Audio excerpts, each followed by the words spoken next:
Bien le bonjour, chers amis, et bienvenue à la prescription avec Dr. Fridolinet Lambert.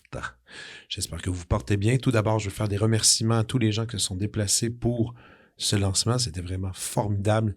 Honoré de vous avoir vu, honoré de vous avoir joué cette musique et en espérant que vous aimez bien l'album. Maintenant, je n'en parlerai plus jamais. Je prendrai tout mon temps pour vous faire découvrir d'autres choses que mes petits projets personnels. Mais une fois de temps en temps, j'aurai le droit de plugger mes trucs quand même. C'est mon show! Aujourd'hui, une conversation avec une fille que je rencontrais pour la première fois. J'aime toujours ça, ces premières rencontres-là, quand on se connaît pas et qu'on apprend justement un peu à se découvrir et à discuter et à se connaître. Et c'était le cas aujourd'hui avec la scénariste, réalisatrice Joëlle Desjardins-Paquette. Scénariste, réalisatrice basée à Montréal, Joëlle Desjardins-Paquette vient de compléter la réalisation de son premier long-métrage de fiction, Rodéo, produit par Colonel Film. Rodéo a pris l'affiche au cinéma au Québec en février 2023 et poursuit sa route en festival. Le film s'est vu décerner le prix Borceau de la meilleure réalisation au Whistler Film Festival en 2023, ainsi que le EDA Award Best Female Directed Feature, en plus d'avoir récolté une nomination pour le meilleur premier film au prix Écran canadien. Joëlle a écrit et réalisé 6 courts-métrages qui se sont démarqués sur le circuit festivalier, dont Paparman, Sans dehors ni dedans et Flot gris, présenté en première au Festival international du film de Rotterdam en 2016. Ces courts-métrages ont fait l'objet d'une rétrospective au Filmfest Dresden en 2018, intitulée Manifesto for Political Wishmaker Realism. Parallèlement à son travail en cinéma, Joëlle évolue depuis une dizaine d'années en tant que réalisatrice en publicité et télévision, avec entre autres Parfaitement imparfait, Distasio, Formule Diaz, Les Argonautes, Une vue sous les étoiles. Voici ma conversation avec Joëlle Desjardins-Paquette.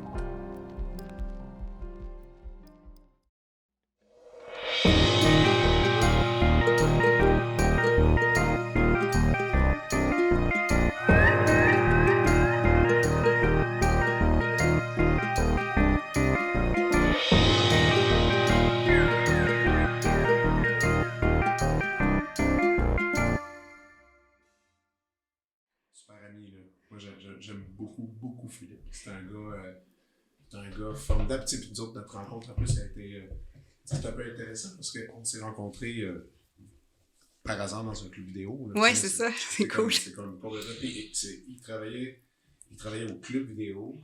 Puis il venait à la maison quand il finissait ses chiffres, on écoutait des films ensemble. Puis, c'est vraiment brut comme ça. Puis je l'ai vu se transformer. Il est devenu une autre personne. Si tu veux, tu peux prendre ça. Viens voir si t'es à l'aise avec les volumes. Moi, je me mets pas. Yes, j'aime bien mettre juste une oreille. J'ai besoin d'être pas complètement. C'est comme tu le sais. Mais donc, il a fait un peu quelques jours de caméra sur ton film, premier film. Écoute, avant de discuter du film, moi, je veux juste te dire ma première rencontre avec toi. Parce que moi et mes filles, on va beaucoup au cinéma. Genre, presque à toutes les semaines. Puis quand il y a eu bien avant que le film Rodéo sorte, moi puis mes filles, tu sais ça, quand on va au cinéma, on y va vraiment en avance. On essaie d'aller... Mes filles ont 8 et 5 ans, ils aiment ça voir les affiches, ils aiment ça voir surtout les previews, ils aiment ça les bandes annonces. Et au Quartier Latin, comme bien d'autres cinémas en ce moment, il y a toutes ces espèces de quiz là qui montent, il y a comme des espèces de trucs. Puis le tien, on l'a vu beaucoup. Et moi, d'habitude, moi, je suis pas trop fan de ça. Tu sais, j'aime ça que ça soit calme au cinéma. Cinéma du Parc a réussi à faire ça. Mais dans ton cas, je trouvais ça intéressant parce que tu t'expliquais tout, première réalisation. Puis là, tu as commencé à dire que c'était quelque chose de personnel, que tu avais été un peu... que tu avais grandi dans ce milieu-là. Et là, je voyais la bande-annonce. Après, ils mettent la bande-annonce. Puis j'étais comme tellement curieux parce que tout ça, tout l'univers, tout ce qui est voiture, tout ce qui est... Puis aussi, il y a question de séparation là-dedans aussi. En plus, c'est tout pas ma réalité. C'est comme... Puis moi, ce que j'aime quand je vais au cinéma, c'est prendre une vacance de moi. Mm-hmm. Puis là, ça, c'en était une pas pire vacance.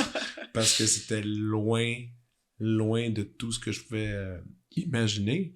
Puis j'aimerais ça, c'est peut-être pas aller dans le bon ordre, mais j'aimerais quand même, je suis curieux de voir la réalité versus le film. C'est bête à dire. Je suis comme curieux parce que je sais que vous l'avez écrit à 2, le film. Mm-hmm.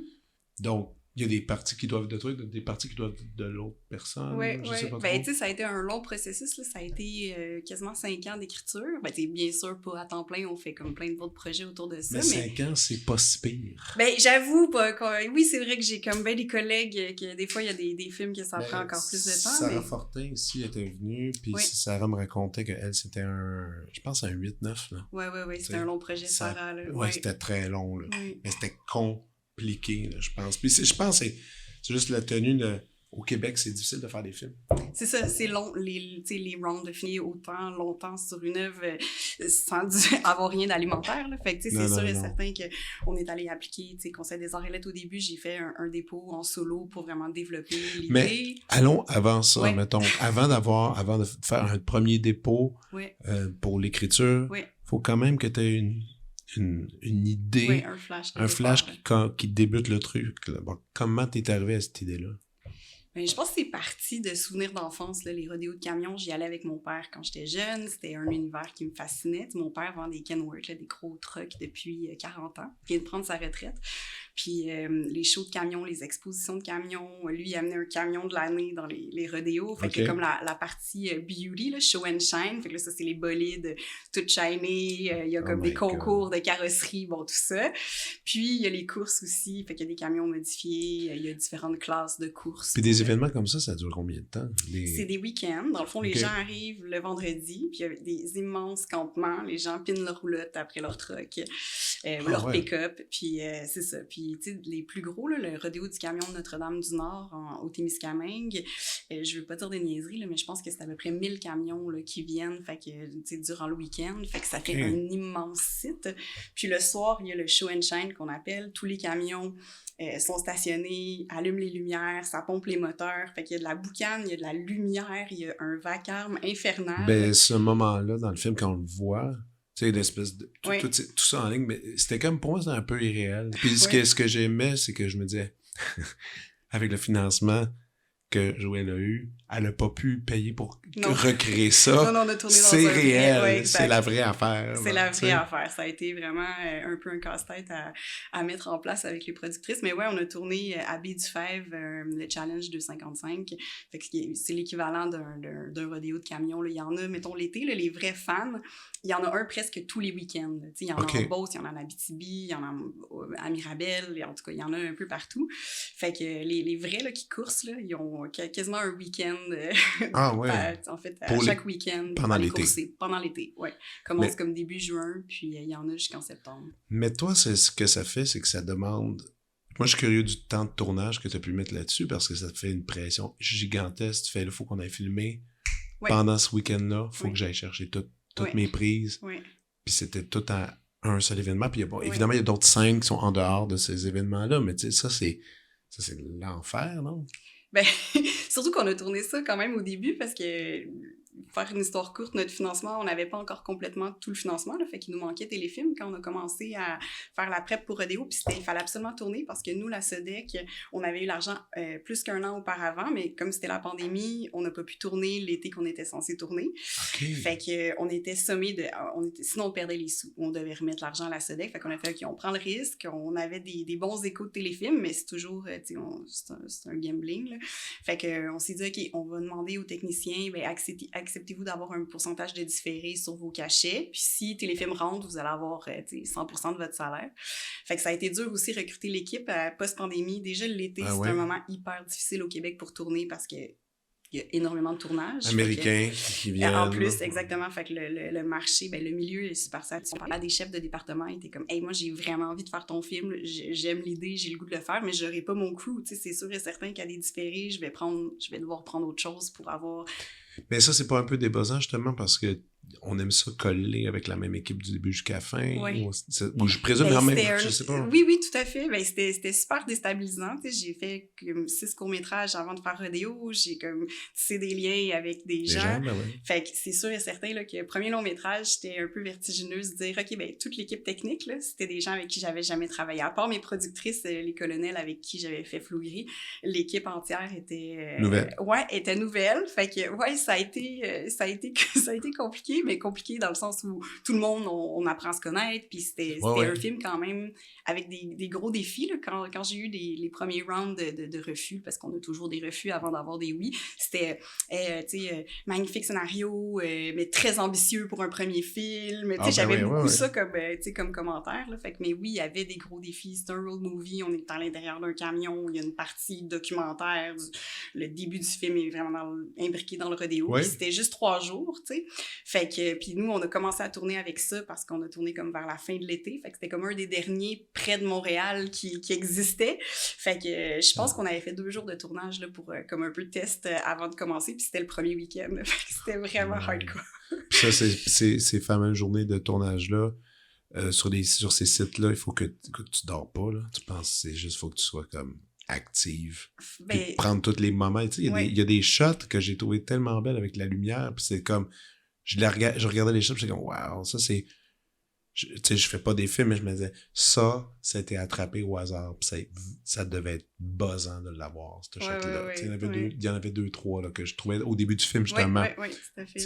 Ben, ça, c'est vraiment parti... Il y a eu beaucoup de préparation quand même avant ça. Fait que je suis allée dans plein de rodéos de camions. J'avais fait une série de photos 35 mm de nuit au rodéo. Fait que l'espèce de poésie, mais un peu trash avec la boucane, il y avait comme une dichotomie entre ces 2 univers-là, puis ensemble, moi, ça m'émerveillait. Même petite, c'était mes souvenirs, là. C'était tellement des moments... Ah oui, tu trouves que tu as réussi quand même à capter ces souvenirs d'enfance à travers ça? Ben, je sais pas, ça serait prétentieux de le dire, mais tu sais, il y avait une partie de moi qui avait ces images-là, puis qui avait envie de les retrouver. Puis quand je suis retournée quelques années plus tard, au début de l'écriture, pour alimenter notre écriture avec Sarah, ben, j'avais ces images-là, puis j'avais les photos, puis c'était des nuages de fumée à travers des backlights de lumière plein de couleurs. Orangé parfois. C'est ça.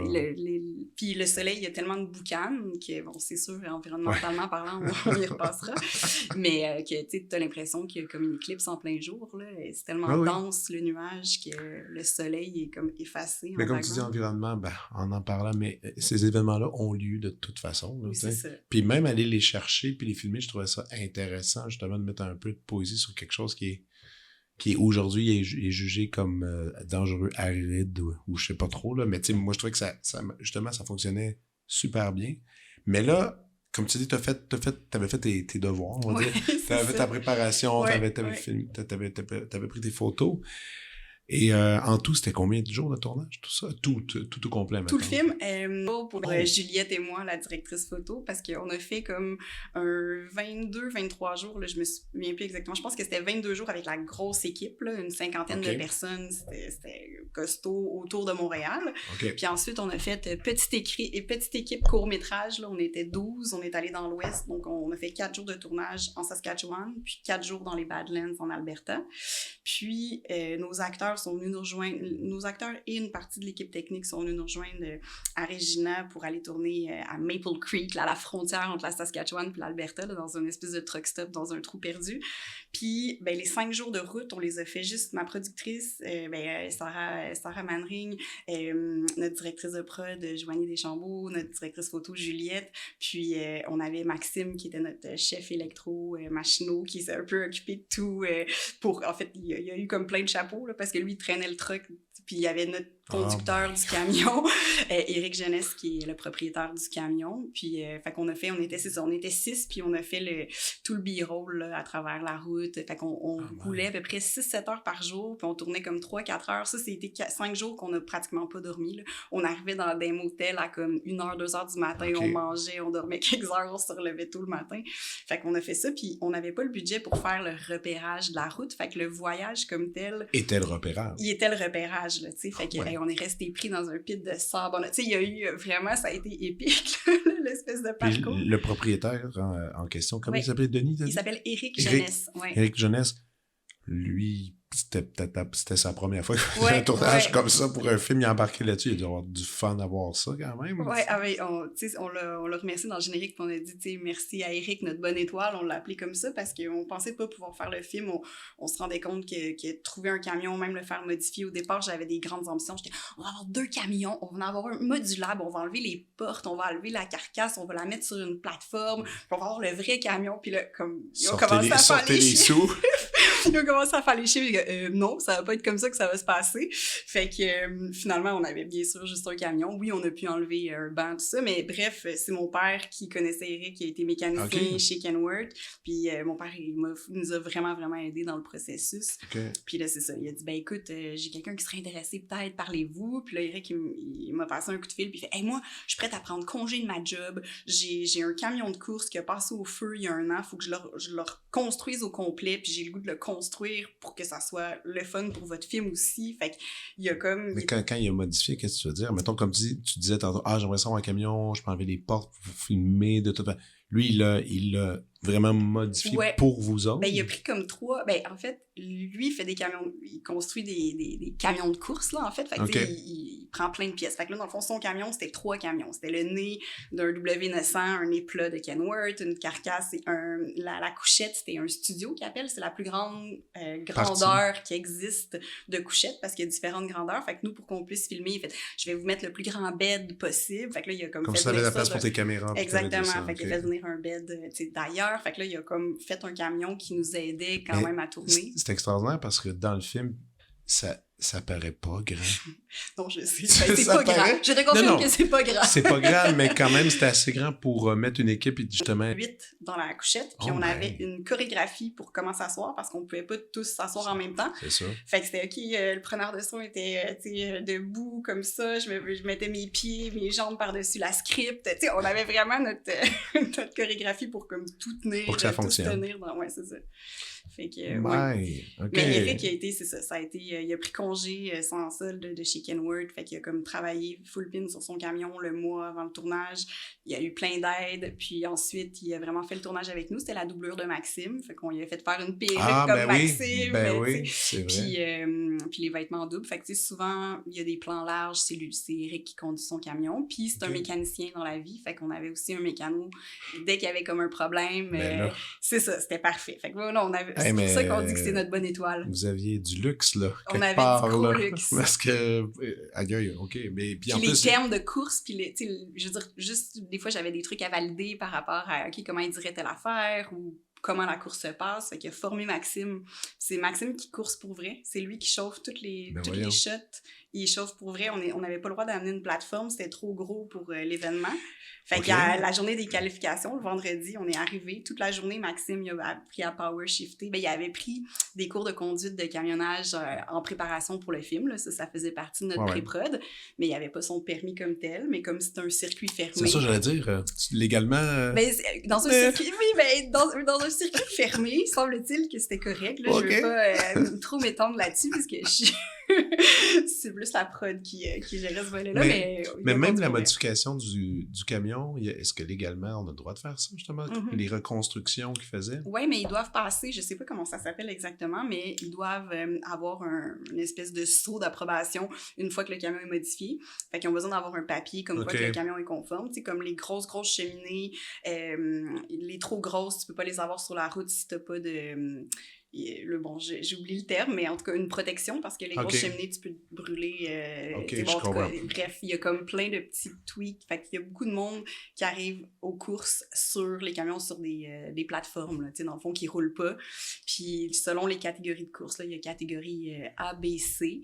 Puis, la catégorie A, là, les gros moteurs, ben eux, ils n'ont pas le droit de rouler. Leurs moteurs sont modifiés là, avec un board ECM qu'ils appellent. Là, fait que ça, ils n'ont pas le droit de rouler. Fait qu'eux, ils arrivent sur des plateformes, puis ils sont vraiment juste là pour courser. Puis la classe C, ben tu sais, c'est vraiment monsieur, madame, tout le monde. Des fois, ça course très bon enfant, là. C'est le camion de Général Machin électrique qui course contre telle autre compagnie de transport, puis bon, tout ça. Fait que eux autres, c'est vraiment, ils ont pas de modifications ou ils ont des modifications, mais qui sont légales pour leur catégorie. Là, fait que, il y a comme un arbitre, un ref là, qui s'occupe de ça. Mais tu chauffes-tu? Ben non, mais tu sais, quand j'étais petite, mon père m'a appris à shifter puis tout ça. Là, Mais aujourd'hui, tu pourrais? Ben non, je pense que j'aurais besoin d'un petit crash course. OK, un petit cours. Un petit cours. Ouais, un petit cours. Mais, ouais. Tu disais que avec ton père, tu allais dans ces événements-là. Oui. Tu les as vraiment fait même dans l'Ouest canadien. Tu t'es promené. J'ai juste fait le Québec. En fait, fait le Québec, OK, parfait. Ça n'existe pas. Le rodéo. Oh, mais là, je veux pas trop, si les gens le voient, le film, je veux pas trop en dire, mais c'est romancé pour le récit, le rodéo des Badlands. Il faut que ça soit romancé. Avec Sarah, là, vous avez eu l'idée, vous avez dit OK, on va prendre cette histoire-là qui vient, Attends, en fait, c'est quoi, on pourrait même faire c'est vrai, je m'étais comme préparé un petit truc qu'on pourrait se lire, le synopsis. Je suis sûr que pour toi, c'est pas super le fun de l'entendre, mais moi, je trouve que pour les gens, rien que pour qu'on comprenne où est-ce qu'on s'en va, puis ils iront voir tous le film, là, ça c'est certain. OK, j'y vais. Lorsqu'il a l'occasion de voir sa fille Lily, 9 ans, le camionneur Serge Junior aime partager avec elle sa passion pour les rodéos, un événement au cours duquel les conducteurs de véhicules lourds prennent à part des concours d'habileté et de vitesse. Lorsque la gestion de la garde de l'enfant entre Serge Junior et son ex-conjointe devient de plus en plus complexe, l'homme entraîne sa fille dans un long voyage à travers le Canada à bord de son camion, périple devant les menées au grand rodéo des Badlands en Alberta. Je peux quand même mentionner, il va y avoir quelques spoilers, peut-être, un peu dans notre discussion. Ça enlève pas que moi je dis, allez écouter le film parce que c'est super bon. Mais il y a comme, en arrière de tout ça se cache un peu une situation d'enlèvement. On pourrait quand même. On peut le dire parce que j'imagine qu'on ça arrive tôt aussi dans le film. Ça arrive tôt dans le film. Ça arrive tôt dans le film. C'est la dernière chose que je dévoile. Je dévoile pas la fin de milieu. Mais tu vois, Serge Junior serait pas d'accord. Tu sais, dans sa tête, c'est pas un enlèvement. Dans sa tête, c'est pas un enlèvement. Et là, évidemment, moi, je regardais ça, je me dis, mon Dieu, j'espère que. Est-ce qu'elle a vécu ça, Joël? Pas vraiment. Puis là, après, c'est ça, quand j'ai vu qu'il y avait une Sarah là-dedans, j'ai dit, peut-être elle a vécu ça, je sais pas trop, ça me semble. Mais finalement. Fait que là, tu veux départager le vrai du film. Mais quand un réalisateur ou une réalisatrice commence à dire qu'il y a des trucs qui sont inspirés de l'enfance, ben instinctivement, je suis ben trop curieux de savoir où est-ce qu'on est là-dedans. Ben, je comprends. Ben écoute, en gros, juste pour la petite genèse par rapport à la collaboration avec Sarah, moi j'avais un premier jet de synopsis, c'était comme une quinzaine de pages là, que j'avais commencé à écrire avec une bourse, puis j'avais contacté Sarah parce que j'aimais les œuvres qu'elle avait fait. Elle avait co-scénarisé Le bruit des arbres avec son copain qui est réalisateur François Péloquin, puis on s'est rencontrés à la Cinémathèque québécoise, puis elle avait vu Flot Gris, mon court-métrage. On avait vraiment eu un beau crush professionnel. Puis je l'ai contactée pour être conseillère à la scénarisation. J'ai dit, regarde, là, j'ai de l'argent pour écrire, voici ce que j'ai pour l'instant, puis veux-tu être conseillère? Puis là, elle a lu ça, puis elle dit, hey, là, je veux qu'on se rencontre pour un café, j'ai quelque chose à te proposer. Puis elle dit, j'aime vraiment trop l'histoire, j'ai trop d'idées, je veux pas accepter d'être juste conseillère. As-tu envie qu'on l'écrive à 4 mains? Puis là, j'ai ouf, tu sais, au départ, j'étais vraiment protectionniste du truc. J'ai jamais écrit avec personne, c'est tellement comme dans ma tête. Ouais, c'est la première fois que j'écrivais à avec deux. Quelqu'un, ouais. Wow. Puis, fait que j'étais comme, regarde, je suis pas fermée, faisons une rencontre ou deux. Puis, tu sais, voyons à quel point ça clique, puis tout ça pour vraiment écrire, mais je suis pas fermée. Puis, après la première rencontre, vraiment de création, je voyais là, à quel point les idées, tu sais, c'était le ping-pong des idées, il y avait comme vraiment quelque chose là. Fait que j'ai fait, OK, Sarah, allons-y, on l'écrit à deux. Fait que c'est ça. Fait qu'elle est arrivée quand même très tôt dans le processus. Mais l'idée, la toile de fond, le récit aussi, tout ça, bon, les grandes lignes du début de l'histoire y était. Mais c'est ça, elle a énormément, on a vraiment travaillé le film, ce moment est arrivé dans le projet. Puis, ben c'est ça, pour le récit autobiographique, ça s'arrête assez vite, là, c'est vraiment la toile de fond du camionnage. Puis oui, le conflit de séparation, mes parents se sont séparés quand j'avais 8 ans, là, quasiment dans ces âges-là. De Lily dans le film.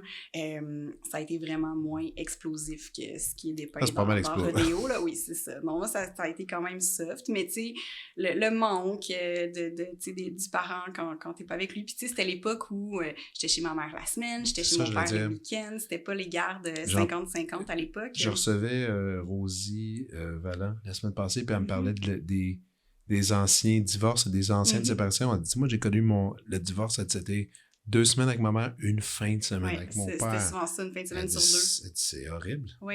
Aujourd'hui, les gens sont supra conciliants. Oui.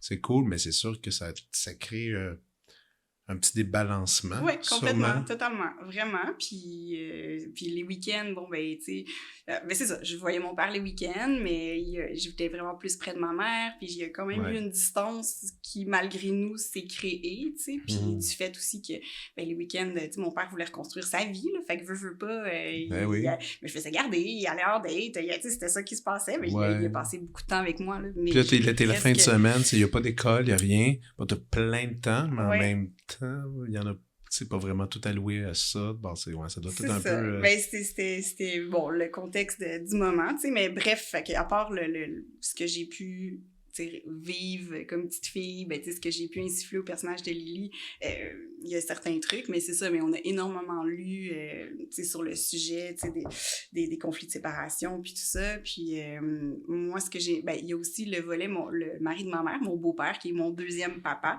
a eu un conflit de séparation quand même assez difficile avec son ex-femme, puis il n'a pas pu voir ses 3 filles en tout cas, je rentrerai pas dans les détails, mais à un moment donné, il a dit, tu sais, je voulais tellement les voir, j'aurais eu envie de partir avec elle. Puis au moment où il m'a dit ça faisait longtemps que, tu sais, je sais qu'il y en a vraiment beaucoup souffert. Puis de fil en aiguille avec des discussions, j'étais comme, OK, qu'est-ce qui peut faire plier la raison là, d'un parent, quelqu'un de sensé, à commettre cet acte-là? Là, c'est quoi l'espèce de point de bascule? Que tu flippes, là. Ouais, quand est-ce que tu flippes? Puis pas une question légale de, j'ai la garde ou j'ai pas la garde, juste quand est-ce que le lien filial, là, tu sens que c'est en train de te glisser des doigts, là, tu sais, d'arriver chez tes filles, de voir le rideau bouger, de savoir qu'ils sont là puis ils répondent pas. Ouais. C'est ça. Fait que il y a eu beaucoup d'histoires autour de nous, autour de Sarah et moi, qui bien sûr qu'on s'est inspirés pour écrire le film. Puis c'est ça, puis beaucoup de recherches sur le sujet, puis on a décidé de... Ouais, c'est ça. Mais là, d'aller vers cette piste-là un peu glissante. On voulait pas non plus banaliser cet acte-là, au contraire, mais c'était d'essayer de le voir de l'intérieur, là. Puis qu'est-ce qui se passe aussi entre le parent puis l'enfant, là, quand cet acte-là il est perpétré, puis qu'est-ce qui se passe là, pendant la ride, là, je veux dire, l'enfant... Qu'est-ce qu'on se dit? Qu'est-ce qui se dit? L'enfant qui sent qu'il y a quelque chose qui cloche, mais en même temps, c'est son parent, fait qu'il est pas à douter complètement, mais tu sais, à 9 ans, t'es assez vif, c'est l'âge de la raison, là, 8 ans, puis c'est une question qui peut dorénavant se poser encore plus, parce que tu sais, on est avec nos téléphones et nos alertes Amber, là, qu'on reçoit, puis des fois, tu vois l'alerte, puis tu vois l'âge de l'enfant, des fois, c'est super jeune, souvent, c'est des qu'est-ce qui se passe dans la voiture, il doit avoir un stress immense, ou pas, ou je sais pas, mais c'est un moment mystérieux, là, tu sais. Vraiment. Qui est difficile à saisir, ben c'est quand même cool de se lancer justement dans ce pari-là, d'imaginer. Oui, de se dire qu'est-ce qui peut se passer. Puis la plupart du temps, en fait, dans plus de 50% des cas d'enlèvement parental, c'est un membre de la famille immédiate qui commet l'acte, là. Fait que, tu sais, c'est ça, c'est encore plus bizarre. Oui, et complexe à dénouer, là. Fait que c'est ça, faut qu'on s'est aventuré sur ça pour l'écriture. C'est quand même pas pire, mais là, toi, je comprends déjà un peu mieux tout ça. Mais moi, maintenant, je suis plus curieux de savoir comment une petite fille issue de parents séparés, d'un père qui tripe sur des camions, tout ça, s'est laissé emporter par l'amour du cinéma. Ça, je suis un peu curieux quand même. Le cinéma, il est arrivé où? Il est arrivé comment? Il est arrivé tôt quand même. J'adorais faire de la photo quand j'étais petite, là. Genre, mon père m'avait acheté mon premier appareil photo, puis, tu sais, un appareil à l'époque, je veux dire, avec un flash, là, je me souviens même pas c'était quoi, là. C'était un petit appareil qui limite... Non, mais genre, oui, jetable, là, presque, là. C'était vraiment un petit truc, c'était un petit Kodak. J'en achète encore, moi, des jetables à mes filles. C'est super le fun. C'est tellement le fun, vraiment. Puis c'est ça, puis justement, quand mes parents sont séparés, j'ai eu cet appareil photo-là, là, tu sais, je prenais mes jouets en photo, tu sais, les petits camions, puis bon. Puis, fait que c'est ça. Fait que l'image, ça a toujours été vraiment présent, puis j'aimais la mise en scène. Fait que, tu sais, au secondaire, les cours de théâtre, les cours de photo, les cours d'art, j'ai toujours, en fait, toutes les formes d'art m'ont toujours vraiment interpellée. Puis, c'est ça, cégep, j'ai fait art et lettres, communication avec des cours de cinéma, puis université, c'était l'époque où le bac à l'UQAM, c'était le tronc commun, le communication, puis on devait choisir cinéma, télé ou multimédia, puis j'hésitais un peu à l'époque entre télé puis cinéma. J'aimais le cinéma, je savais que j'aimais beaucoup ça, mais je me disais, j'ai le goût de travailler, j'ai le goût que ça... Tu sais, dans ma tête aussi, ce qu'on se faisait dire à l'époque, ça va être plus facile le chemin de la télé, tout ça. Puis je vais, OK, ben comme j'étais pas sûre, j'ai fait un échange, je suis allée étudier en France en études cinématographiques. Ah oui? À Bordeaux, ouais, j'ai fait Ok. 6 mois, là, tu sais, les échanges Plus de d'une stage, là. session, là, ouais. Mhm. Puis c'est ça, puis c'était vraiment études cinématographiques à Michel Montaigne à Bordeaux. Puis c'est vraiment été le déclic, là, tu sais, comme un cours de la nouvelle vague française, je veux dire, des cours de cinéma donnés Les par grands des Français. classiques, Qui, là. oui, c'est ça. Fait que là, j'étais vraiment, vraiment convaincue que c'était le cinéma, puis j'ai fait le profil. Puis je m'entendais vraiment bien aussi avec les gens au cinéma.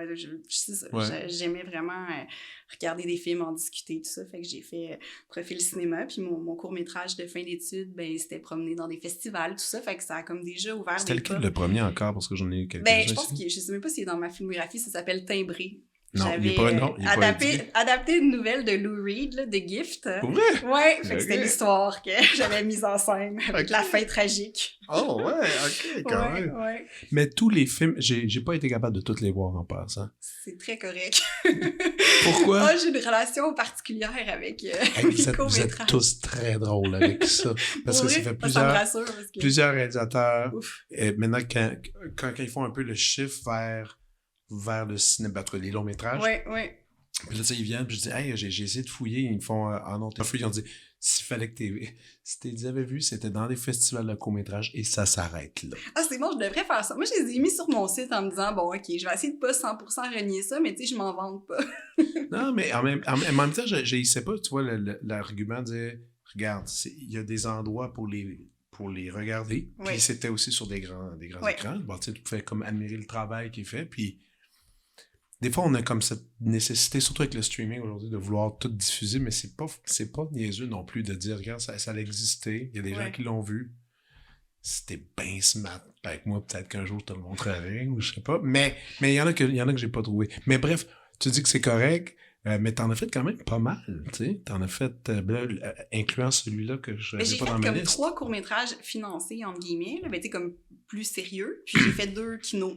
Dans des contextes, ouais, c'est ça, à Trouville-sur-Mer, je présentais Barman, ouais, fait que c'est un là-bas, puis un dans le cadre du FNC, là, ils nous avaient donné de la pellicule périmée, ça s'appelait Cabaret Chambre Noire, fait que c'était tourné avec de la peluche périmée avec des couleurs un peu qui shift, là, mais ouais. Ça c'est cool, ça, quand même. Ouais, c'est vraiment comme, pour vrai, je les affectionne quand même, ces 2 films-là, juste par rapport à comme le fait de les avoir fait en si peu de temps, puis d'avoir comme, ouais, réussi à faire un film. Kino, c'est merveilleux. Ouais, vraiment, c'est une belle porte d'entrée pour énormément de je suis allé quelques soirées voir ça, puis je trouvais ça super joyeux. Tout le monde est de bonne humeur. Il y a personne qui est là pour il y a pas de non, c'est ça, il y a personne pas de se bitch. Les gens sont ça. comme vraiment bienveillants. C'est, hey, tout le monde travaille bénévolement sur les films de tout le monde. Fait que c'est juste, wow, merci, tu sais, oui, c'est ça.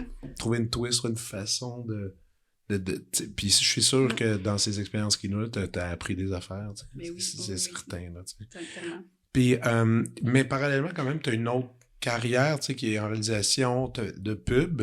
C'est ça, puis là, c'est ça, j'ai vu. Puis là, les pubs, il y a aussi la télévision station. Oui, c'est ça, surtout télé. Surtout télé. Ouais. Formule Diaz, une vue sous les étoiles, tout ça. C'est principalement ça que tu fais maintenant. Ben, tu sais, je fais vraiment les deux. Dans le fond, que, tu sais, moi, c'est toujours le cinéma ma priorité. Fait que, dans le fond, j'écris, j'ai des bourses d'écriture, on fait les dépôts, tout ça. Puis, tu sais, alimentaire pour gagner ma vie, ben, je fais de la télé. Puis, j'essaie toujours, là, c'est ça, d'essayer OK, ben là, ce projet-là va m'amener à tel moment. Là, je vais essayer de prendre un mois ou deux, puis écrire. Puis, ça s'imbrique pas toujours de la bonne façon. Des fois, c'est comme trop tout en même temps. Puis, des fois, c'est juste pas assez parce que t'as refusé un truc. Mais depuis 10 ans, tu sais, je gagne ma vie comme réalisatrice depuis 10 ans, là, depuis que j'ai 30 ans. Les premières années, c'était tough, là, c'était des corpos, des petites pubs, des affaires comme ça, mais quand même, puis c'est ça, j'ai commencé à travailler en télé sur Formule Diaz, là, je m'occupais des perfos musicales, des bands dans des lieux inusités. Là, oui, c'est ça. Fait que c'était vraiment, vraiment le fun. J'avais ce volet-là qui était quand même super créatif. Là. C'était fais-nous une belle perfo avec Benjamin Clémentine qui vient à Montréal. Oui, c'est ça. Non, ça c'est fait que, oui, ça a été vraiment, c'était une super belle équipe. Fait que j'ai fait ça 3 ans. T'as filmé de la nourriture? Je suis une grande foodie et j'adore cuisiner. Et, tu sais, moi, José était mon idole de tellement longtemps. Fait que quand on m'a approché pour faire du statut, j'étais comme, quoi, mes 2 passions, la télé et la bouffe réunies.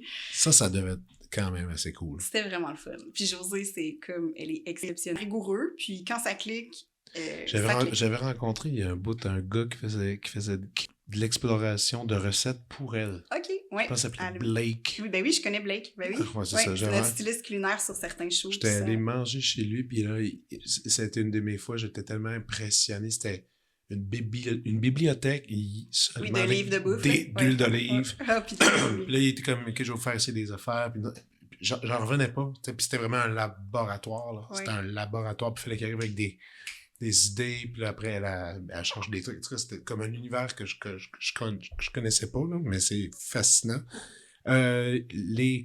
Est-ce que c'est tout à jour vraiment? Il me semble que tu as des nouvelles prods aussi en ce moment, parce que c'est dit Parfaitement Imparfait. Oui, mais Parfaitement Imparfait, c'est une série documentaire pour Tout.tv pour ados sur la santé mentale. Puis c'était 20 épisodes d'une web-série. Puis c'était un jeune qui était matché avec une personnalité publique, un artiste qui avait le même trouble de santé mentale. Puis les deux en jasaient, mais en faisant une activité. Fait qu'exemple, un print sur un t-shirt, un tatou, tu sais, genre, ils vivaient une journée ensemble. Puis ils partageaient ensemble sur leur chemin de rétablissement, en quelque sorte. Là. Fait que puis c'est vraiment traité de façon super positive puis lumineuse. Là. L'idée, c'était pas de parler de troubles de santé mentale de façon on s'ouvre les veines. Au contraire, c'est vraiment, OK, ben il y a de la lumière dans ça, du moment où, OK, tu sais ce que t'as, puis quels sont les outils, tout ça. Fait que ça a été vraiment... Moi, c'est un des projets télé qui m'a le plus transformée. Mais c'est ça, j'allais venir là-dessus. Quand on regarde la liste de tous ces projets-là, le nombre de personnes avec qui tu travailles, c'est comme fou, là, tu sais. Tu rencontres tellement de gens différents, des personnalités. Puis il faut que, en tant que réalisatrice, que tu sois capable de lire vite les gens, communiquer bien rapidement, avoir une bonne collaboration, une bonne communication. Tu sais, tout ça, c'est vraiment des qualités là, pour travailler dans ce milieu-là. Mais en même temps, tu dois avoir... Il y a des moments où tu as dû justement être transformé ou des fois des rencontres ultra marquantes. Est-ce qu'il y en a que tu chéris particulièrement, des rencontres que tu mets sur justement en haut de la bibliothèque? Là, tu fais ça à ce moment-là? Ouais, ben... Là, je te mets... C'est une grosse question, non, mais tu as le droit de prendre ton temps. On dirait que j'aurais tellement de réponses à donner. Ben, tu sais, Josée, c'est sûr que ça a été un moment vraiment déterminant. Tu sais, pour moi, j'étais vraiment heureuse de travailler sur ce show-là avec elle. Puis à quel point on a travaillé fort, c'était comme plus documentaire. C'était pas en cuisine, tu sais, on était vraiment allé voir des artisans. Fait qu'il y avait quand même une grosse portion de scénarisation documentaire, tout ça. Puis, fait que, ouais, ben, Josée comme humaine. Puis, ben, tu sais, les perfos, là, sur Formule Diaz, là, Benjamin Clémentine à la salle Bourgie du Musée des Beaux-Arts, il était c'était à la salle Bourgie, vous l'aviez fait. C'était tellement un beau moment. Il est arrivé nu-pied avec une espèce de manteau en laine. Il s'est connecté sur le piano, puis c'est comme s'il n'y avait plus rien qui existait. Il était connecté avec quelque chose de plus haut. Là. Il s'est passé quelque chose. En tout cas, ça, c'est un des plus beaux moments de musique que j'ai eu la chance de filmer. Ça a été vraiment une belle rencontre. J'en ai tellement... Ben, tu sais, tous les artistes sur Formule Diaz, les capsules culturelles qu'on faisait, on dirait que... c'est ça, je serais... Mais est-ce qu'il y en a qui t'ont amené à penser autrement? Moi, c'est plus ben, ça. C'est ça. Parfaitement Imparfait, oui. Par rapport à comme... Tu sais, moi, je suis quelqu'un d'hyper sensible, même les sons, les odeurs, les... Bon, puis moi, j'ai toujours voulu être mais pas rebelle, parce que je... Mais c'est calculé. Mais c'est ça, tu vois, regarde, je fausse rebelle. Mais c'est correct, moi, j'aime ça, les looks. J'adore les gens qui ont des looks qui représentent pas nécessairement leur personnalité. Mais tu sais, je pense que tu dois l'être un peu, peut-être quelque part. Oui, mais c'est ça. J'ai pas la langue dans ma poche, puis je suis capable de... Oui, c'est ça. Mais t'es pas rebelle, méchante, t'es pas... Non, bon, je suis une gentille. Mais c'est ça. Mais tu vois, pour moi, on vient aussi de la génération où on parlait pas de nos émotions en famille. C'était pas... là, c'est tellement différent maintenant, mais tu sais, comme de pas pouvoir en parler, là, des émotions, puis de se dire, OK, ben là, je vis ça, mais c'est pas correct de vivre de quoi aussi intensément, mais je vivais tout vraiment très intensément. Fait que pour moi, j'étais pas correct d'avoir ces émotions-là, tu sais. Puis c'est ça, fait que, tu sais, d'être vulnérable, pour moi, c'était vraiment une grosse faiblesse, là. On me disait, t'es fragile. Moi, je me choquais, là. Hey, non, je veux pas être ça. Puis... on disait ça? Oui. Ben, parce que, mettons, tu t'es mieux à quelque... Ouais. Moi, je veux dire, je regarde les nouvelles, puis je vais... Ben, je vais m'en remettre, là, mais je veux dire, je suis facilement... J'ai beaucoup d'empathie, fait que je suis très... puis les regards, il y a des... Tu sais, les trucs m'affectent, puis je sais que ça paraisse pas, mais je sais que ça paraît. Puis comment tu... Mais attends, ça m'intéresse, ce que tu dis, parce que moi, ma plus grande de 8 ans elle a tellement d'empathie que c'est limite, moi je trouve limite problématique des fois, parce que c'est comme, tu sais, marcher dehors, il y a quelqu'un va demander de l'argent, tout ça te donne de l'argent, tu sais. La pauvreté, ça l'affecte, à Montréal, il y en a. Elle, ça l'affecte, les gens qui sont moins bons à l'école, puis qui ont de la misère, puis qu'on rit d'eux tout de suite, c'est comme ça la trouble, ça la perturbe. C'est ça, elle est sensible pour ça, puis elle a bien les yeux pleins d'eau, puis pourtant on est comme super gros sur le dialogue par exemple, puis elle sait que c'est comme trop, elle préfère se cacher. T'sais. Mais même, mais on devrait pas dire, c'est pas grave, tu peux. Mais toi, comment tu copes avec ça? Comment tu. Parce que tu le sais, premièrement, que t'es comme ça. Oui, mais tu sais, là, c'est parce que j'ai 40 ans, j'ai fait une thérapie de 2 ans et demi pour essayer de régler des affaires, de l'accepter. Puis pour vrai, depuis que j'embrasse ça, je suis comme, hey, ouais, je suis super sensible, mais c'est pour ça aussi que j'écris des films, puis que les images m'affectent autant, puis que, tu sais, d'essayer de le voir, là, ça fait un peu cliché à dire, mais tu sais, de le voir comme une force, mais puis plus que t'en parles, plus que t'es... moins ça devient gros. Fait que plus que tu parles de ce que tu vis, ben moins ça t'envahit. Tu désamorces. Ça désamorce. Fait que juste d'être capable de le nommer, de dire « Ah oui, OK, je suis fragile, je suis vulnérable par moment. » Tu sais, ça me définit pas comme personne. Je ne suis pas que ça. On est tellement une multitude de choses, tu sais. Fait que juste c'est ça, d'être capable de le nommer, ben je trouve que ça enlève de la force quand des fois les émotions prennent le dessus, tu sais. Fait que là, je suis comme... Ça va, c'est comme plus dosé. Puis, Parfaitement Imparfait, ça a été beaucoup ça, les chemins de rédemption. Ce qui était drôle, c'est que étrangement, c'était nos adolescents. Moi, je pensais, quand on a fait la prémisse du projet, on est comme, ça va être des artistes qui vont leur montrer, regardez, tu sais, j'ai réussi malgré mon trouble de personnalité limite ou malgré, bref, il y avait bipolarité, trouble de personnalité limite, anxiété généralisée. On a vraiment travaillé sur plein de troubles de santé mentale. Puis, bref, c'est ça, je m'égare un peu, mais c'est tous les jeunes qui parlaient de leur chemin aussi, c'était pas des jeunes qui étaient en train de vivre ça pleinement. Il y avait quand même ça faisait 1 an ou 2 qui étaient suivis ou qui avaient comme, ils étaient pas dans la noirceur du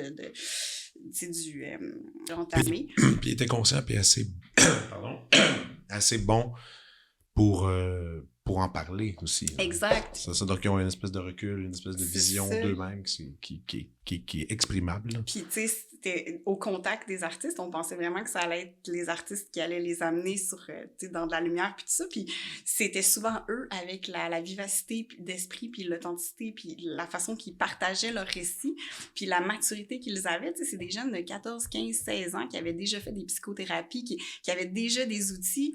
Fait que les artistes étaient souvent, aïe, moi, si à ton âge, j'avais eu ces outils-là, si on avait pu en parler comme ça de façon aussi ouverte, j'aurais pas strugglé pendant 10-15 ans où j'aurais pas essayé de faire une tentative de suicide ou, tu sais, d'en parler, puis c'est ça, on le démystifie, là, tu sais, puis on est juste, OK, ben ouais, c'est ça, puis au même titre que quelqu'un qui a un diabète, je veux dire, pourquoi on est autant, là, on est quand même dans un moment où la langue se délie par rapport à ça, mais c'est récent de quelques années, là, tu sais. Absolument, non, c'est vrai. Donc là, t'as vu tellement de cas différents, justement, que sur, justement, l'espèce d'acceptation. Ouais. Que sûrement que ça t'a aidé aussi. Complètement, totalement. C'est hot. Ouais. 2 ans de thérapie, c'est bon, ça. Ça t'a mis. Ça te met sur le droit chemin. Non, mais moi, ça me fait rire parce qu'à toutes les personnes presque qui viennent ici, il y a un moment où quelqu'un fait, tu sais, j'ai fait ma thérapie, puis là, tout est allé bien après. N'empêche, moi aussi, j'en ai eu.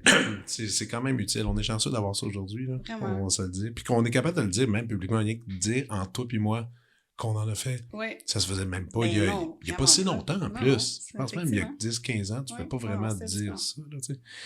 Il me semble qu'il y a d'autres projets aussi que tu fais. Il y a les Argonautes. Ouais, une fiction jeunesse, ouais. Fiction jeunesse. Puis en ce moment, qu'est-ce que tu fais?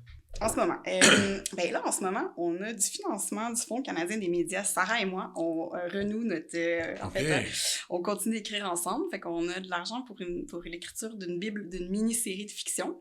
Fait que un 5-6 épisodes. Fait que là, on est vraiment en train de travailler sur ça. Tu peux pas trop en parler.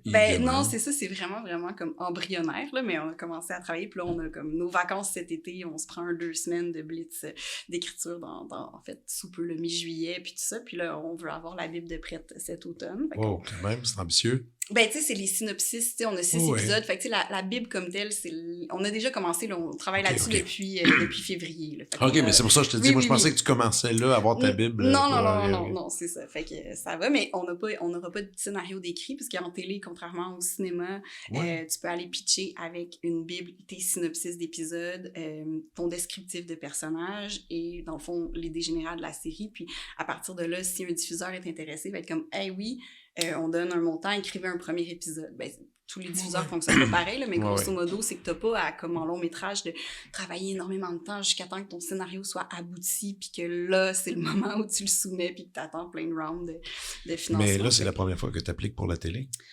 Oui, en fiction. En ouais, fiction. tout à fait. Ouais. Fait que c'est ça. Fait que on va voir comment ça va se passer. Quand t'écris, tu fonctionnes comment? Est-ce que tu pars, justement, tu fermes tout, tu prends, je sais pas, un laptop ou je sais pas trop, puis là, tu te mets à écrire tout ce qui se passe. Moi, je vais être curieux.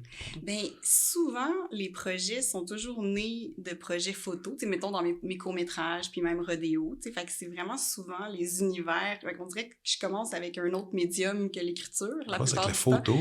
Ouais, souvent, par rapport à des lieux, parce que souvent, les lieux, pour moi, sont presque des personnages dans le film. Tu sais, comme Ouais. les paysages, les tableaux du Canada, les images du rodéo, là, Ouais. du camion, tout ça. Fait que, ouais, on dirait que souvent, je commence comme ça. Puis. Mais là, par exemple, attends. Par exemple, dans ce qui s'en vient. Ouais.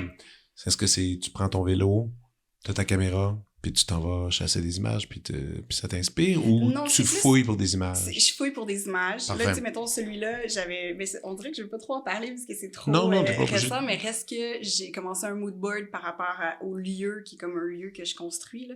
OK. Tu sais, il y a une partie qui est comme dans l'Ouest, une partie qui est au Québec, là. Fait que j'ai comme un peu... Ça se promène. Ouais, c'est ça. J'ai établi cette espèce d'univers-là, puis je travaille toujours sur les personnages en premier, avant de travailler sur l'histoire. OK. Ouais, j'aime vraiment ça. C'est un ordre c'est étrange. que c'est la première fois que j'entends. C'est bien étrange.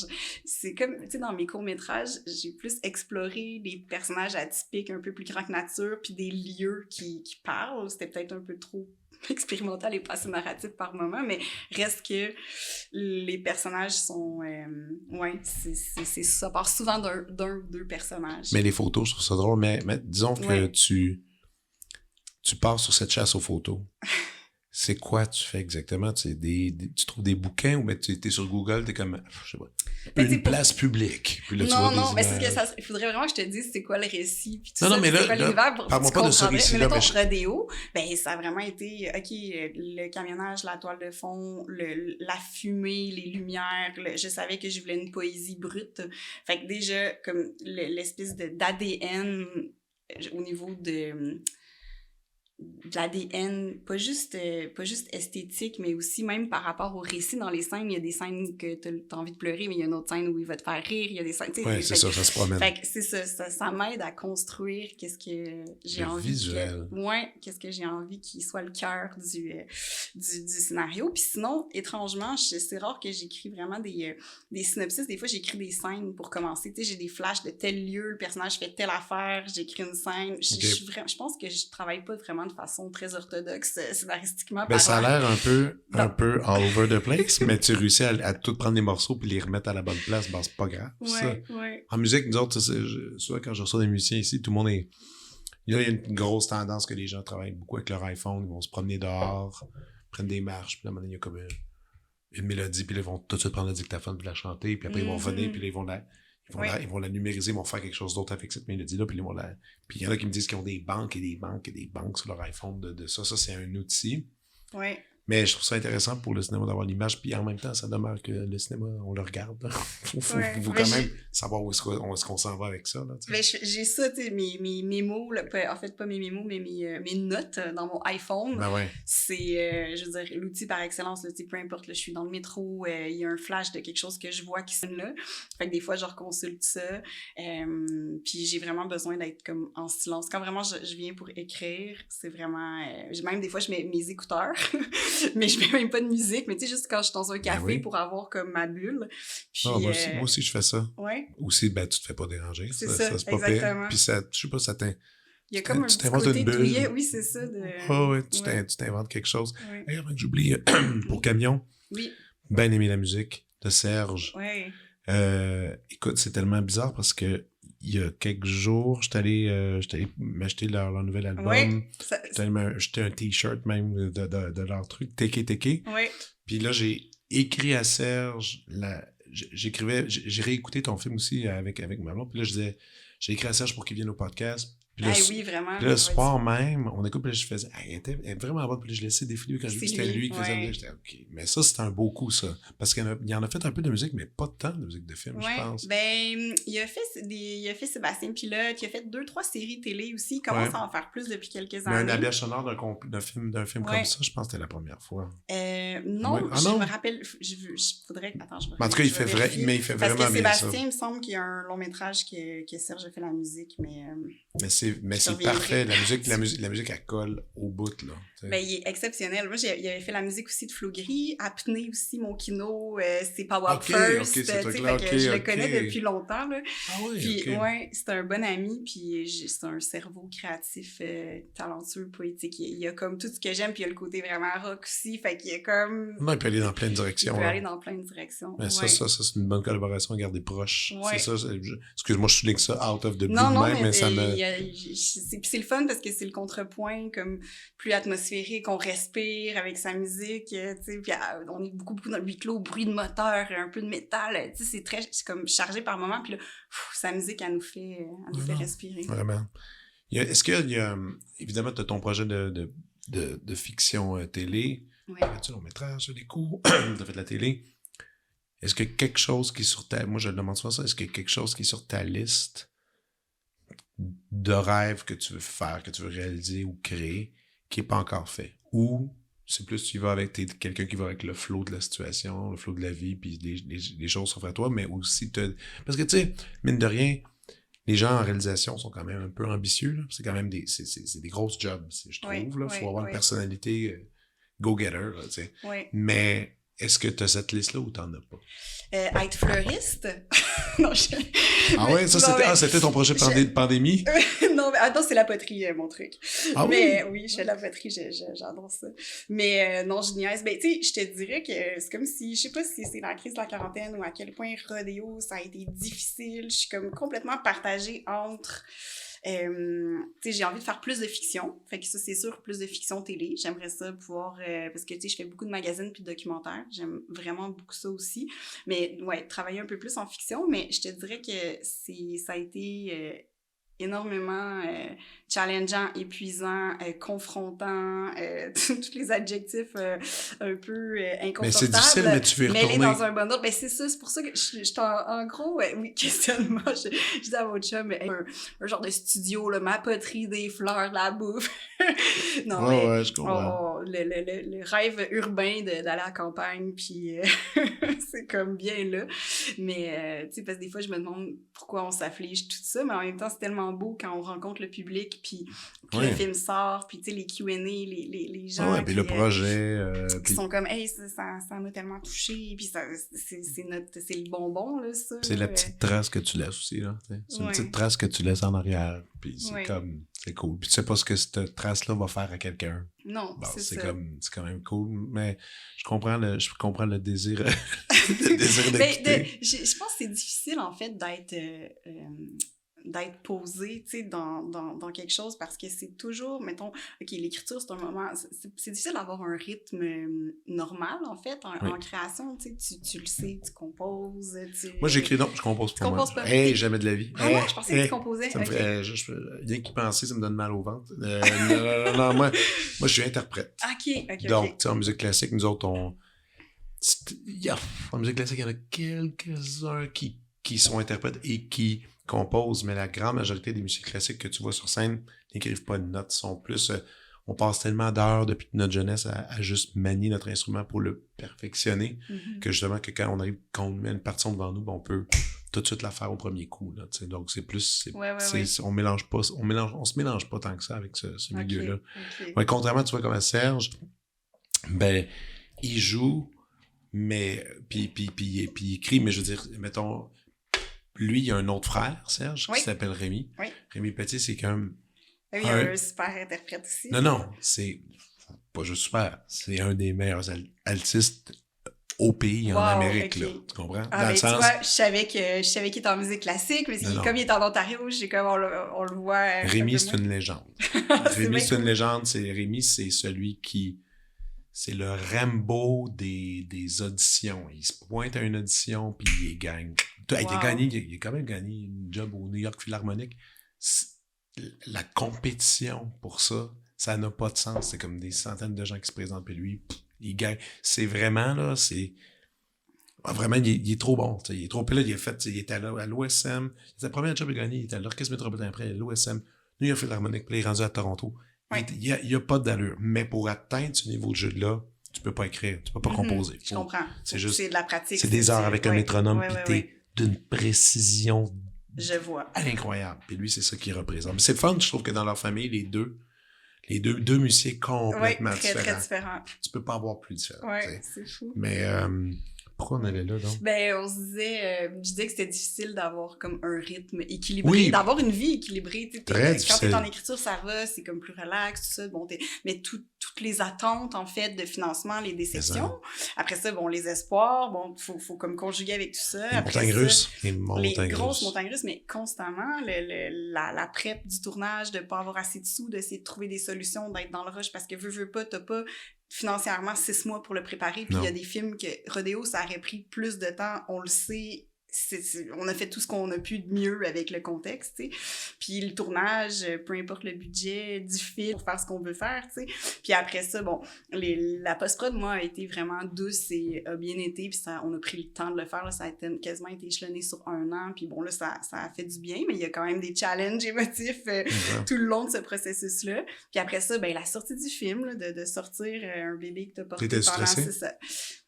Ouais, vraiment. C'est la soirée de la première, là? J'aime pas, sérieusement, j'aime pas ça. Tu sais, j'adore, c'est super le fun qu'on se parle comme ça. Ton podcast, c'est cool, c'est comme intime et relax, là. Mais moi, pour vrai, je pourrais vraiment faire des films là, sous un pseudo puis ne jamais faire d'entrevue. Pour vrai, c'est comme si j'étais pas la même personne, là. Je souris trop, je deviens comme gênée. Pour vrai, les premières, c'est bizarre. Je déteste ça. Tu fais-tu souvent des premières? Ouais, quand même. T'aimes-tu ça y aller en tant qu'auditrice? Ben, comme spectatrice, c'est le fun parce qu'il y a l'énergie de l'équipe, il y a l'énergie de tout le monde qui sont là. Tellement quelque chose de palpable, de contagieux. Fait que moi, le premier, être assez bien relax, c'est bien correct pour moi. Mais faut pas que ça soit ta première. Non, c'est ça. Non, j'ai trouvé ça dur. Puis c'est ça, là, le junket média, puis les sorties, les critiques. On a eu des super beaux papiers, c'est fun. Oui, vous avez des beaux papiers. Vous avez des belles critiques aussi. Ouais, quand même. Mais c'est tough, les critiques. Mais c'est juste ce qui sort. Ah, il y a quelque chose qui sort. Puis là, j'hésitais, OK, bon, celle-là, je vais la lire. Ah non, je vais pas lire les commentaires sur Letterboxd. Tu sais, j'étais vraiment comme partagée. Hein, je vais y aller à petite dose. En même temps, ça s'est super bien passé. Puis je pense que j'adore. Mais c'est aussi que c'était dans les premières fois que tu recevais des critiques cinématographiques aussi. Vraiment. Ah non, c'est rough. C'est rough. En moi, ben tu sais... En musique, c'est la même chose. Il y a quelques critiques, puis ils sont pas légers. Là. Ils ont la main dure. Puis quand tu te le fais dire... C'est ça, t'as le goût de faire « Hey, tu sais, va en faire un film, mon ami, on se reparle après. » Ouais, puis en même temps, c'est un critique. Mais oui, je comprends, c'est sa sensibilité, puis c'est sa réception du projet. Exact, c'est sa réception du projet, puis tu peux rien faire à ça. Puis après, toi, t'as fait ton possible là-dedans. Mais c'est aussi en train de mourir. Hein. Il n'y en a plus vraiment. Des critiques, il y en a de moins en moins. Parce que c'est une bonne chose, une mauvaise chose. Des fois, je me pose vraiment la question. T'en suis-tu? T'as-tu des critiques pour qui tu jures? Je suis très... non, je pense que je vais pas me prononcer sur... mais je sais pas, des critiques que tu suis, mettons. Tu sais, j'aime beaucoup, tu sais, Jason Béliveau, il va pas de main morte par moment. Il y a des fois que je trouve que c'est trop dur sur certaines œuvres. Mais tu vois, ça, c'est un critique qui ose dire tout ce qu'il pense par rapport au projet. Puis, je veux dire, tu sais, souvent, je partage des avis similaires. Là. Je trouve qu'il y a une belle plume. Mais tu vois, c'est ça qui est intéressant. Tu dis, j'ai des avis similaires. Mais des fois, ça peut... Mais des fois, je trouve qu'il est trop dur. Des fois, je suis comme, hey, ça méritait pas. Mais tu sais, en même temps, c'est son travail, tu sais. Mais en même temps, t'es curieuse de savoir ce qu'il pense. Oui, je suis curieuse de savoir ce qu'il pense, oui. Donc, il y en a encore quelques-uns ici et là, mais il y en a plus comme avant. Là. Il y en a pas autant que ça, là, tu sais. Même à l'international, c'est qui donc celui qui est la grosse vedette anglaise au Guardian. Ah Peter oui. Bradshaw, tu sais, il y en a plein qui jurent par lui. Moi, je suis pas sûr. Ben là, tu sais, c'est ça, c'est de trouver son équilibre là-dedans, mais c'est... Aujourd'hui, on dirait que les réseaux sociaux ont tellement donné de place aux fans, Ouais. puis aux commentaires, puis au partage des gens. Tout le monde, C'est encore, pour moi, c'est un gros mystère, cette affaire-là, des critiques, là, à voir. Ouais. Mais écoute, ouais, non. Puis là, quand tu lis quelque chose, puis tu sens les dents. Mais oui, comme j'ai connu la critique à l'ancienne, moi, j'ai connu Claude Gingras, la presse, puis il publiait ses critiques le dimanche matin, puis des concerts que moi, je faisais avec Molinari les vendredis soirs. Écoute, je me levais à 5h30, puis j'allais au stand de presse, puis là, j'ouvrais, puis là, c'était des fois vraiment horrible. Puis des fois, c'était super. Mais tu sais, quand tu l'ouvres, là, puis c'était en papier, là, puis t'es comme, oh! Puis là, il y a comme un rituel encore plus non. tangible. Mais ce qui est intéressant avec une mauvaise critique, par contre, c'est que elle reste pas longtemps, tu sais. Mm-hmm. Je me rends compte que même les gens qui aiment lire, tu sais, les gens qui veulent s'informer, ils vont le lire, vont se dire, ok, paraît que c'est pas bon. Fin de l'histoire. Puis ils en font pas un cas. T'sais, la vie va tellement vite en ce moment. C'est clair, mais je pense que, mettons, un vraiment très mauvais papier, 100%, mettons que j'aurais reçu ça, là, je m'en serais pas remis. Là. J'aurais fait, parfait, j'ai la confirmation, on m'en va en campagne faire de la poterie. Non, mais non, je pense que je trouve ça quand même le fun que les gens soient nuancés aussi. Je pense que dès que tu sais un peu comment le milieu du cinéma fonctionne, tu sais à quel point on fait des miracles avec les budgets qu'on a, le peu de temps de tournage qu'on a. Fait que moi, pour vrai, là, tous les films, même des trucs que j'ai pas aimés, il y a des éléments dignes de mention, tu sais. Je veux dire, ça prend tellement de temps à faire un film qu'il y a toujours des éléments qui peuvent être positifs, tu sais. Ouais, puis c'est vrai. Puis c'est vrai que le peu de financement, ben il y a aussi des gens qui font des miracles, là, des Robert Morin, qui ont pas une scène puis qui réussissent à faire bouger le cinéma puis évoluer. Bon, c'est quand même cool. Écoute, on va passer à la prescription.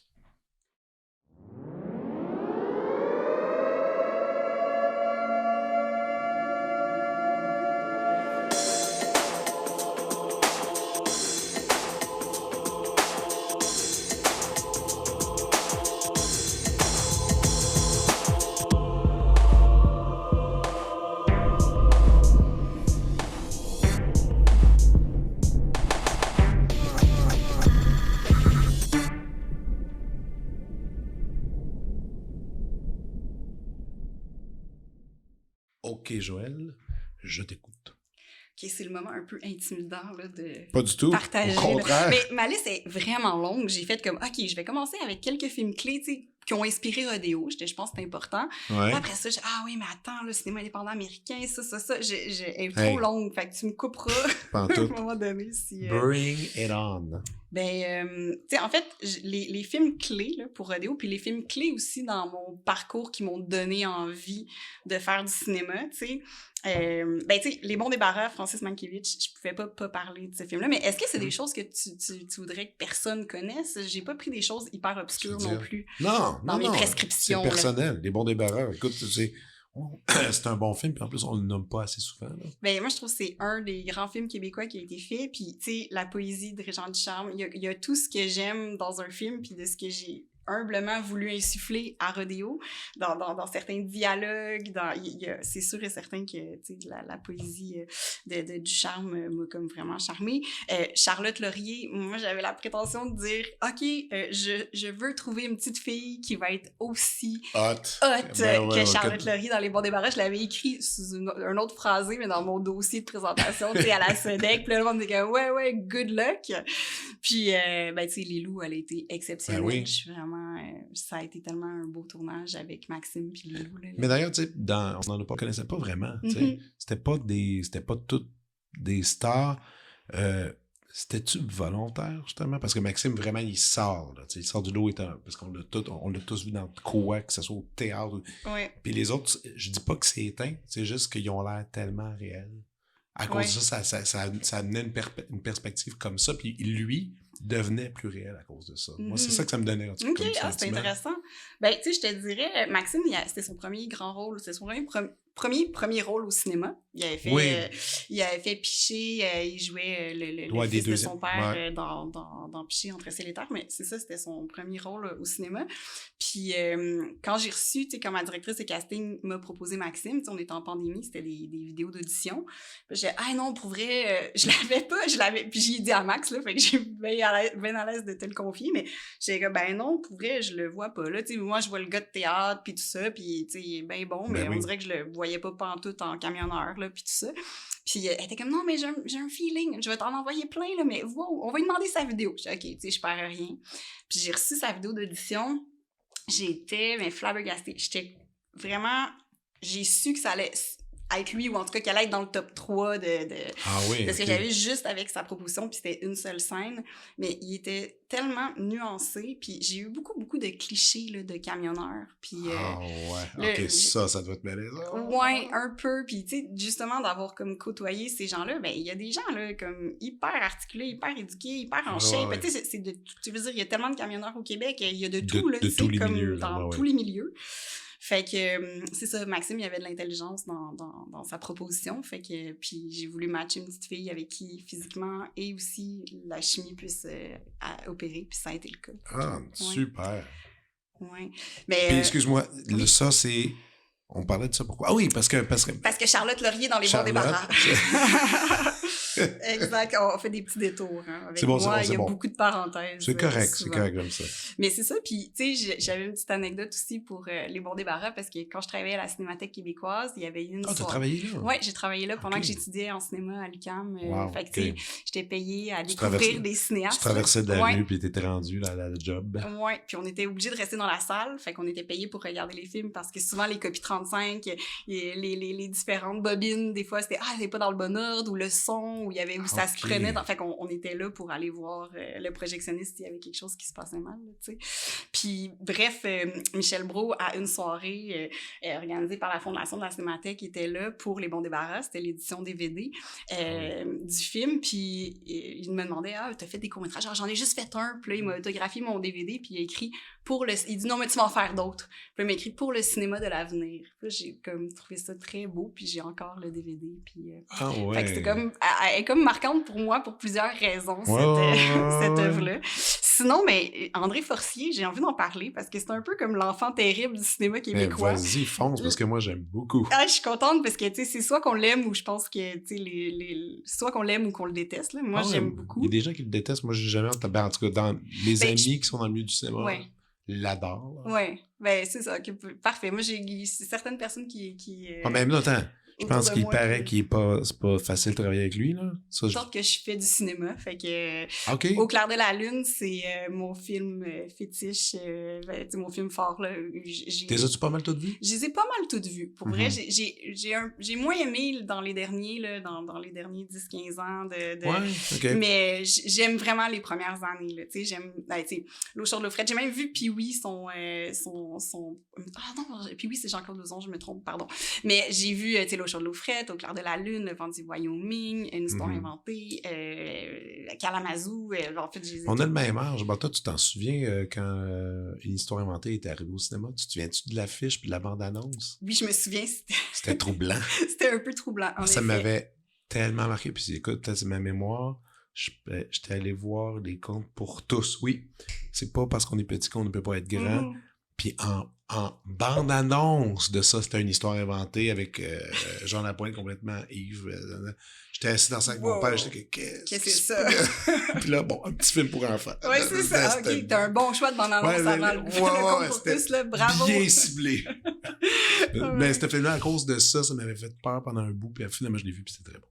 Mais OK. Mais ouais, c'est ça, Au clair de la lune, mais tu sais, le réalisme magique, tu sais, me plaît, me parle énormément. J'aime ça quand il y a un petit edge, tu sais, un peu à côté de la réalité, mais que ça reste réaliste, en quelque sorte, tu sais, humainement parlant, les relations. Fait que, ouais, Au clair de la lune.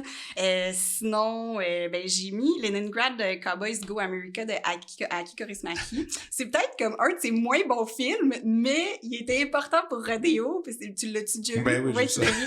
Bon, ben, en tout cas, dans le fond, toute la cinématographie d'Aki Kaurismäki, c'est aussi vraiment, tu sais, j'ai vraiment aimé sa trilogie du prolétariat, Au loin, sans Ouais. des nuages, le Havre, en tout cas, je les ai pas mal toutes vues aussi.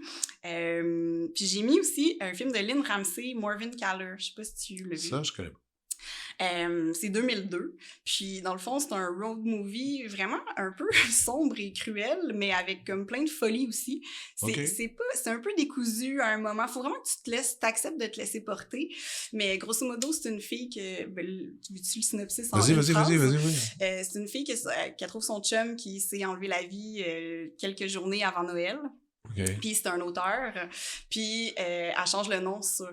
il était prête à publier, mais pas encore envoyé à aucun éditeur. Elle change son nom sur le scénario, puis sur le livre. Elle met son nom? Elle met son propre nom, puis elle dit pas à personne, en fait, qui est décédé, puis elle est comme prise avec le cadavre dans l'appart, elle sait pas trop quoi faire, tout ça. Puis finalement, elle part en road trip avec une de ses amies, puis ils s'en vont en Espagne.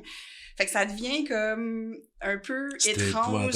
Ouais, c'est épouvantable. En tout cas, j'en dirais pas. Mais sais-tu quoi? Ça me fait penser à un autre film. Ça ressemble tellement à ça. The Greatest Dad in the World's Greatest Dad. T'as déjà entendu parler de ça? On dirait que ça me dit quoi, mais Robin Williams. Ok, ouais, non, je sais pas. Ça, c'est un des films les plus obscurs que j'ai vu de toute ma vie. Puis, je sais pas si le film est allé au cinéma, si c'était pas straight VHS ou DVD, là, à l'époque qu'on était un peu entre les deux. Mais écoute, ça vaut la peine que tu vois ce film-là. Le synopsis, je vais le noter. Ça, World's Greatest Dad, c'est ça. Puis c'est une comédie, j'ai de la misère à dire, là, mais comédie dramatique très parentale. Son fils est adolescent. Son fils, c'est un trou de cul, c'est un asshole. Il est pas fin avec personne à l'école, c'est un bully. Il est bully avec son père. Il est bully avec tout le monde. Il est vraiment pas cool. Puis à un moment donné, son père revient du travail, cogne à la porte. Il ouvre la porte, puis son fils regardait de la porno sur un ordi, mais en s'étranglant avec une... Mais il a raté sa shot, il est mort, tu sais. Là, son père voit ça, puis il est tellement comme triste et choqué, puis en même temps, il a honte. Alors, il décroche le corps, il fait comme si c'était pendu. Puis il écrit... la mise en scène. Ouais, puis lui, c'est un prof de français. Une note de suicide. C'est ça, il écrit une note de suicide, mais une super belle note de suicide. Puis là, il laisse ça là. Puis ça commence, les gens voient la note, puis là, à l'école, tout le monde faisait « Ah, ouais, c'est peut-être pour ça qu'il était comme pas fin, il vivait un trouble, ta. » Puis lui, il se laisse prendre dans ce jeu-là, puis il commence à sortir des faux journaux de son fils. God. Ah ouais, je veux voir ça. Ça m'intéresse. C'est tellement bizarre. C'est tellement bizarre, mais c'est super bon. OK. C'est cool. Ouais, ça, c'est un bon film. C'est très cool. Ben, en tout cas, Morvin Caller, puis sinon, ben, tu sais, j'avais vraiment aimé Ratcatcher, son premier long-métrage. Fait que, tu sais, Lynn, je la suis. Puis sinon, ben, dans les plus récents, j'en ai pris comme 4. Oh, yes. Ben, j'ai We the Animals, là, de Jeremiah Zagar.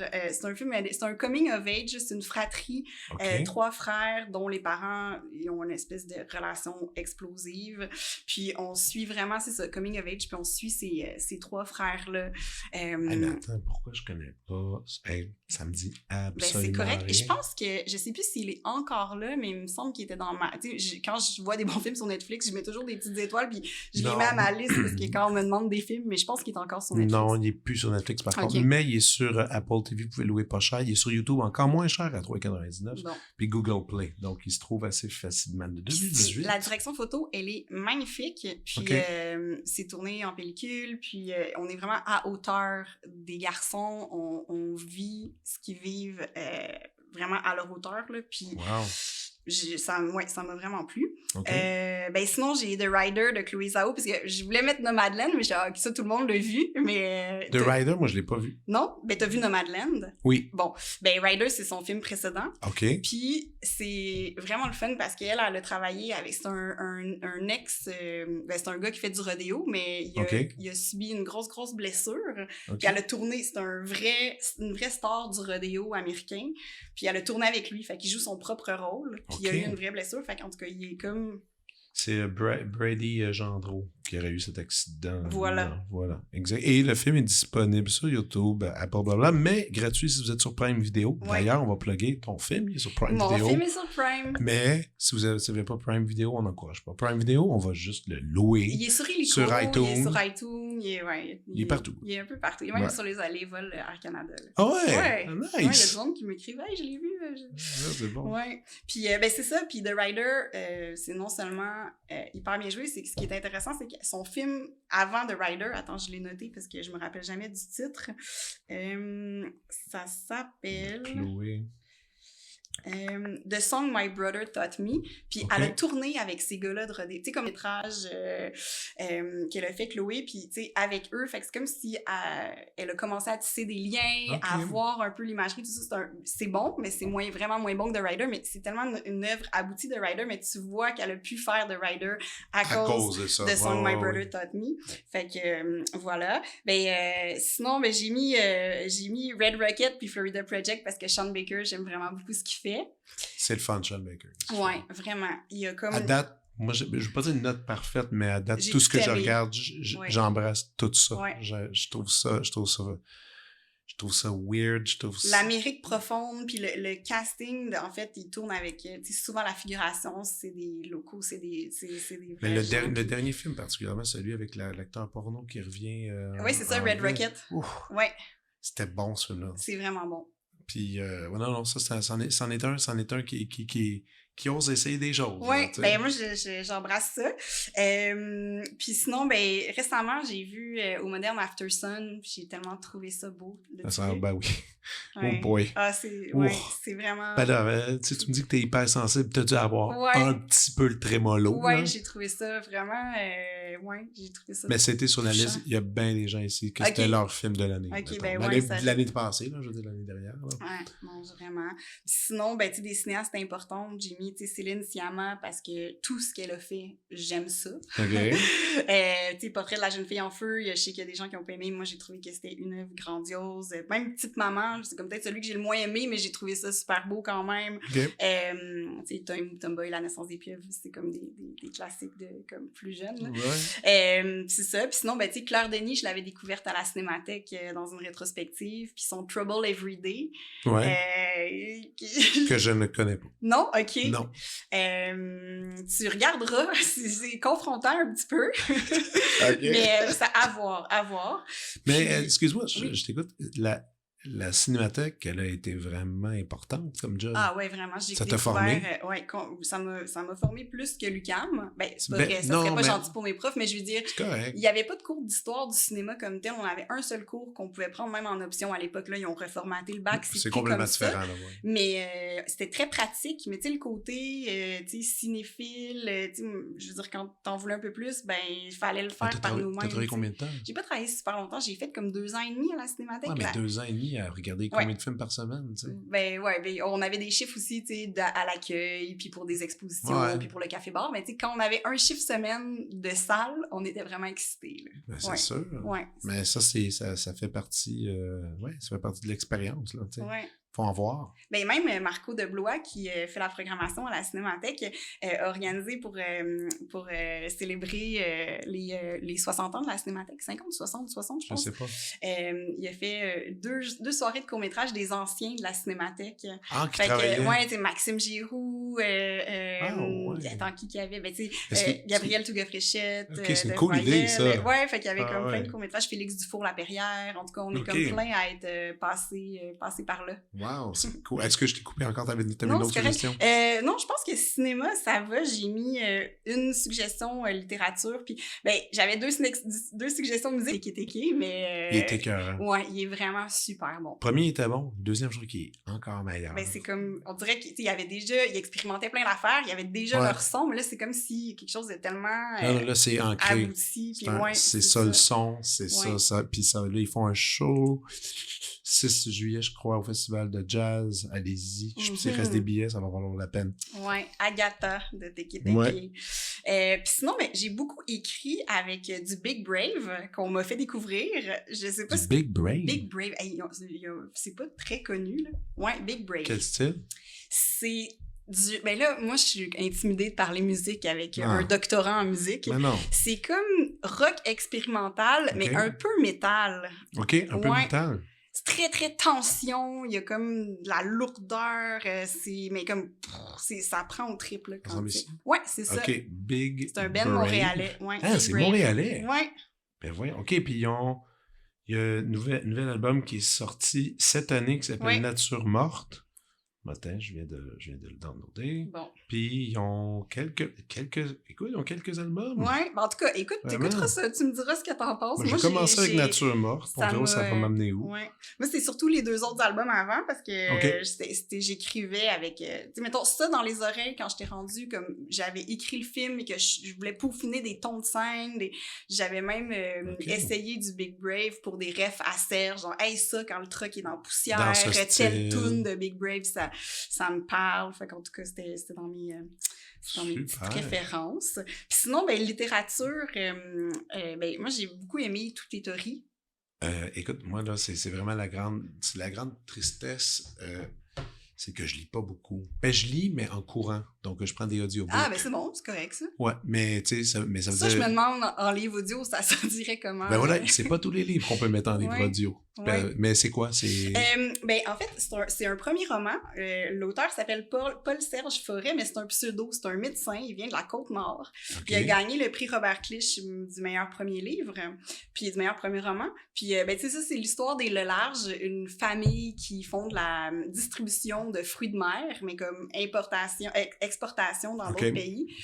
Et le patriarche décède, donc là, les enfants se retrouvent à avoir des parts de la compagnie, le grand frère va hériter de plus de pouvoir. Tu suis, en fait, toute la famille. Et là, il y a un mystérieux japonais d'un conglomérat, des crustacés qui arrive. Personnage très étrange, se lie d'amitié avec la plus jeune de la famille. Il y a un côté réaliste magique, il y a un moment, mais on peut pas trop dire de choses parce que le Ori, qu'est-ce que c'est? Mais en tout cas, il y a une invention qui va changer la vie des gens. On dirait pour vrai, par contre, là, on dirait un bon pitch d'un scénario, ça. Ouais, oui. Ça se ferait en film, je sais pas si les droits ont déjà été achetés. Par contre, si tu le lis, c'est très difficile à imager. OK. En tout cas, l'Ori en question. Puis c'est ça, puis il vient de Bécomo, fait que tout le côté, tu sais, fleuve, Côte-Nord, Basse-Côte-Nord, c'est vraiment super. Puis, tu sais, il disait lui-même, Bécomo, c'est là où le fleuve commence à devenir sérieux. Puis moi, j'aime ça parce que c'est là que le fleuve devient un peu la mer, là, tu sais, puis ça m'intéresse beaucoup, ça. Fait que c'est ça. Puis sinon, tu sais, moi, j'ai lu beaucoup de recueils de poésie, de jeunes poètes québécois, là. Ben, j'aime vraiment la poésie, là. Je pense, dans mes films, je veux toujours, des fois, genre, j'essaie de trop en mettre, mais comme, je trouve que j'aime ça lire ça, puis des fois, je m'en vais, juste au port de tête, puis je suis comme, hey, je veux découvrir des nouveaux auteurs. J'ai pas étudié en littérature, là, fait que j'ai pas énormément de connaissances, mais j'en lis beaucoup, puis j'aime ça m'en faire suggérer, là. Wow. Fait que, ouais. Un ou une poète? Ben, tu sais, c'est sûr que Jean-Christophe Réel, c'est quand même un poète à suivre, là, si tu dois le connaître. Non? OK. Ben, Jean-Christophe Réel, La fatigue des fruits, je trouve que c'est son plus beau recueil de poésie. Puis, tu sais, Les volcans sentent le coconut, qui est quand même super aussi. Puis, il a fait un premier... En fait, il a fait un roman, Ce qu'on respire sur Tatooine, puis là, les droits ont été achetés. Ah, OK, oui. Mais c'est ça, c'est son seul comme roman en prose poétique, là, mais reste que ça, c'est un roman, mais ses recueils sont superbes, là, ce qu'il a fait avant.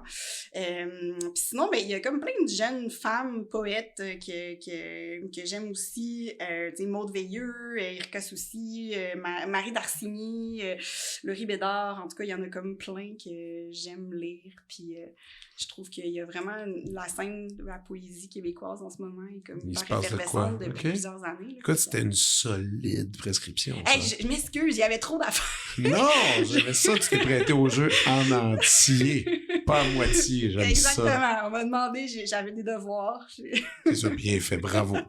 C'est fin. Excellent. Hey, merci beaucoup. Merci à toi. Puis on va continuer à suivre dans quelques temps peut-être cette série, justement, que tu es en train de travailler, très mystérieuse. Parc Garibaldi, pour l'instant, que ça s'appelle. OK. Oh, on imagine le reste. Et en attendant, tout le monde allez voir Rodéo, qui est disponible sur toutes ces merveilleuses plateformes. Et sur ce, bonne semaine. Vous venez d'écouter La Prescription avec Dr. Fred Lambert. À l'animation, Frédéric Lambert. Réalisation, montage, recherche et bons conseils, Olivier Chamberlain. Au logo, Joël Vaudreuil. La musique, le groupe Crabe, Jérôme Minière, Philippe B., Ben Chimie, Guillaume Beaulieu et Vincent Vertefeuille. Merci d'avoir été à l'écoute et à bientôt.